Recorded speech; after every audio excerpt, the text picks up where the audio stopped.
Pair election আমি জানি না এত ভালো নির্বাচন যদি আমি যেহেতু নিজে আপনি বলেছেন এটাকে আপনি পছন্দ করেন কি না আদৌ পছন্দ করেনি তার কারণ হলো যদি এত ভালো নির্বাচন হতো সারা পৃথিবীর কয়টা দেশে এই নির্বাচনটা হয়েছে যে আমাদের বাংলাদেশকে ওই অনুসরণ করে এই নির্বাচনে অংশগ্রহণ করতে হবে এটা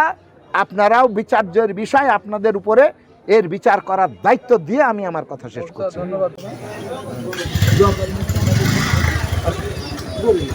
আরে ভাই গরিব গরিব হই তো সবাই জন্ম নেয় মায়ের কোলে যখন জন্ম নেয় একটা শিশুই জন্ম নেয় নিষ্পাপ তারপরে গরিব হয় বড় লোক হয় অমুক হয় তমুক হয় এইগুলো হয় না। দাঁড়াও এইখানে দোকানের লোকজন আছে।